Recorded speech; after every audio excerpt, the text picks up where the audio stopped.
Hello and welcome guys, tech Bidyut চ্যানেলের আরেকটি নতুন ভিডিওতে তোমাদের অনেক অনেক স্বাগত জানাচ্ছি। তো বন্ধুরা, আজকে লঞ্চ হতে চলেছে POCO X7 এবং POCO X7 Pro দুটি মোবাইল একসঙ্গে। তো গাইস, আমি POCO X7 Pro মোবাইলটি নিয়ে চুলচেরা আলোচনা করেছি এর আগেই।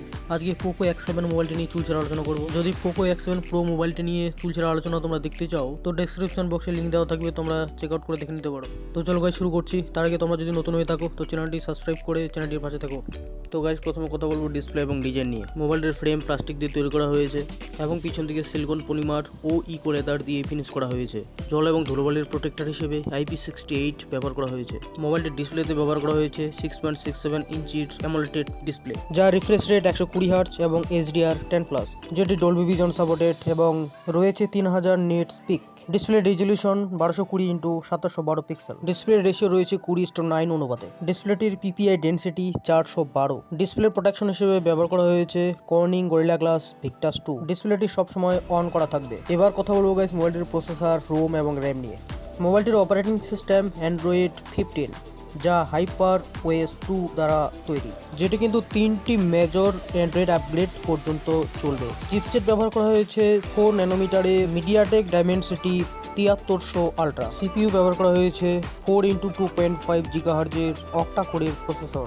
রোম র্যাম হিসেবে মোবাইলটিকে 4টি শ্রেণীতে ভাগ করা হয়েছে: 8 128, 8 256, 12 256 এবং শেষে 12 512। এবার কথা বলবো গাইস মোবাইলটির ক্যামেরা নিয়ে, যেটি খুব ইম্পর্টেন্ট একটি পার্ট। মোবাইলটির পেছনে রয়েছে ট্রিপল ক্যামেরা এবং প্রধান ক্যামেরাটি 50 মেগাপিক্সেলের এবং দ্বিতীয় ক্যামেরাটি 8 মেগাপিক্সেলের আলট্রা ওয়াইড ক্যামেরা, এবং তার সঙ্গে রয়েছে 2 মেগাপিক্সেলের একটি মাইক্রো ক্যামেরা। LED ফ্ল্যাশ এবং HDR সাপোর্টেড, এবং রয়েছে প্যানোরামা। ক্যামেরাগুলি 30 fps এ 4K ভিডিও সাপোর্টেড। সঙ্গে রয়েছে গাইস 20 মেগাপিক্সেলের ওয়াইড সেলফি ক্যামেরা। সেলফি ক্যামেরায় HDR এবং প্যানোরামা সাপোর্টেড, যেটি 30 fps এবং 60 fps এ 1080 ভিডিও রেকর্ডিং করা যাবে। মোবাইলটিতে রয়েছে stereo speaker. মোবাইলটির connectivity 5G, 4G, 3G এবং 2G। USB রয়েছে Type C 2.0। মোবাইলটিতে রয়েছে বটম ডিসপ্লে ফিঙ্গারপ্রিন্ট, অর্থাৎ ডিসপ্লেতে ফিঙ্গারপ্রিন্ট রয়েছে নিচের দিকে। মোবাইলটিতে ব্রাউজার ব্যবহার করা হয়েছে HTML5। এবার কথা বলবো গাইস মোবাইলটির কালার সম্বন্ধে। মোবাইলটি প্রধানত 3টি কালার নিয়ে বাজারে আসতে চলেছে: গ্রিন, হোয়াইট এবং পোকো ব্লু।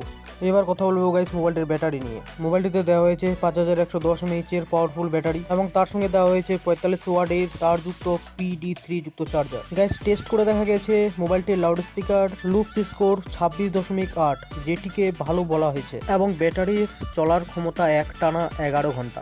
এবার কথা বলবো গাইস মোবাইলটির দাম কত হতে চলেছে। মোবাইলটির দাম হতে চলেছে গাইস অ্যাপ্রক্স 26,000 টাকার মতো, যেটি আজ সন্ধ্যার পর থেকে অ্যাভেলেবেল হতে চলেছে ফ্লিপকার্টে। মোবাইলটি মোটামুটি ভালোই হতে চলেছে গাইস, কিন্তু ক্যামেরা এবং প্রসেসরে দাম অনুযায়ী আরও উন্নত ব্যবহার করা উচিত ছিল। ব্যাটারি এবং ডিসপ্লে মোটামুটি ঠিকঠাক আছে। প্লাস্টিক ফ্রেম ব্যবহার না করে মেটাল বডি ব্যবহার করতে পারতো। তো গাইস, তোমরা মোবাইলটি বাই করতে চাইলে আজকের পর থেকে ফ্লিপকার্টে অ্যাভেলেবেল হয়ে যাবে, তোমরা চেক আউট করতে পারো। তো আজকে এই পর্যন্তই। মোবাইলটি তোমাদের কেমন লাগলো এবং আমার বিশ্লেষণটি কেমন লাগলো কমেন্টে জানাবে সব কিছু। ভালো লাগলে একটি লাইক এবং বন্ধুদের জানাতে একটি শেয়ার, এবং তার সঙ্গে চ্যানেলটি সাবস্ক্রাইব করে রেখো। দেখা হচ্ছে এরপরের টেক প্রোডাক্ট নিয়ে চুলছেরা কোনো আলোচনাতে। ততক্ষণে টাটা, বাই বাই, জয় হিন্দ এবং ভারত মাতা কি জয়।